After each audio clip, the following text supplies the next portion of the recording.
Princess Leonor, the many titles of Spain's future queen. When Princess Leonor of Spain steps into a room, the titles that precede her name stretch far beyond Her Royal Highness. Each designation she holds carries centuries of history, bound to regions, traditions, and the monarchy's attempts at renewal. To many Spaniards, Leonor's youth and discipline symbolize a future for the crown, but her long list of titles also tells a story of Spain itself. Number 1. Her Royal Highness, the Princess of Asturias. The title Princess of Asturias is the crown jewel among Leonor's many styles.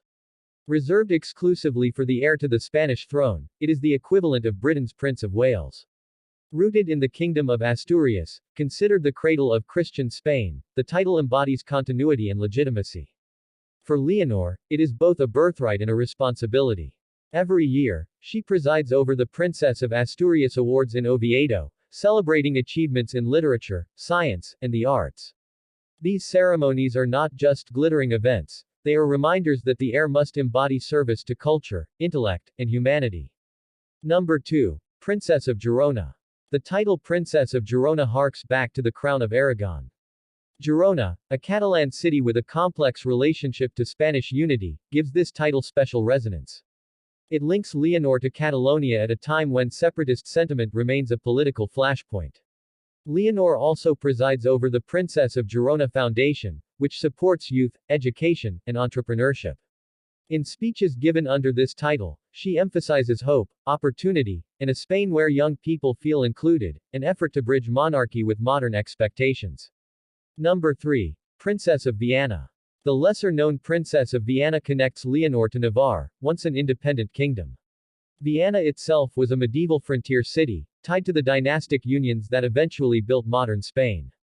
By holding this title, Leonor is symbolically tied to yet another thread of Spain's patchwork of identities. It is a reminder that the heir is not simply a figure for Madrid or Castile, but for the nation in all its diversity. Number 4. Duchess of Montblanc. The title Duchess of Montblanc stems from Catalonia as well. Montblanc, a medieval town, once represented a noble stronghold in the crown of Aragon. Its duchy was given to heirs as a way of rooting them in Catalonia's noble past. Today, the title is largely ceremonial, but it signals continuity, a way of reminding Catalans that their traditions, too, are embedded in Spain's monarchy. Number 5. Countess of Cervera. Countess of Cervera is another Aragonese Catalan title, dating back to the 14th century. Cervera was historically a loyal stronghold during the dynastic struggles that shaped Spain. When Leonor eventually visits as countess, it is not merely a ceremonial nod, it is a living connection to regions where identity, loyalty, and monarchy often overlap in complex ways. Number 6. Lady of Balaguer. The evocative title Lady of Balaguer ties Leonor again to Catalonia, specifically to the region of Lleida. Medieval in origin, the title situates her not in lofty grandeur but in the language of lordship, a more localized, grounded form of authority. It is titles like this that quietly demonstrate how deeply the Spanish crown has woven itself into different regional fabrics, a fact often overlooked in modern debates about the monarchy's relevance. Beyond her hereditary titles, Leonor has been decorated with honors that shape her image in the public imagination.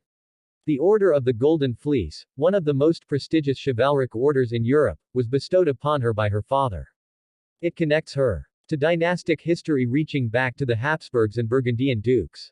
The Order of Charles III emphasizes service to Spain, awarded to her as a signal of her role as future head of state. Medals of military and naval merit were conferred as she began training with Spain's armed forces. Images of Leonor in uniform, hair pulled back, rifle slung across her shoulder, have become symbols of discipline and duty. Regional honors, such as being named honorary mayor of Oviedo or the adopted daughter of Marin, root her in local communities, making her presence felt not just in Madrid but across the country. Taken together, Leonor's catalogue of titles might appear antiquated to modern ears, a litany from another age. Yet in Spain, they are tools of connection. The monarchy's future is contested, its legitimacy questioned by Republicans and younger generations. Against this backdrop, each of Leonor's designations serves as a symbolic bridge. Asturias to Castile, Girona to Catalonia, Viana to Navarre, Montblanc and Balaguer to Aragonese lands.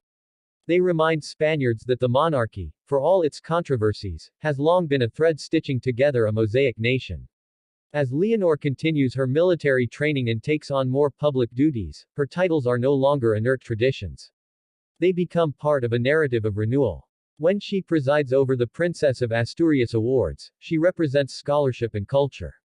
When she speaks as Princess of Girona, she embodies youth and progress. When she bears the Order of the Golden Fleece, she channels centuries of dynastic legitimacy. At 19, she is not yet queen. But her titles already sketch the outline of a monarchy seeking survival through service, symbolism, and the promise of a new generation.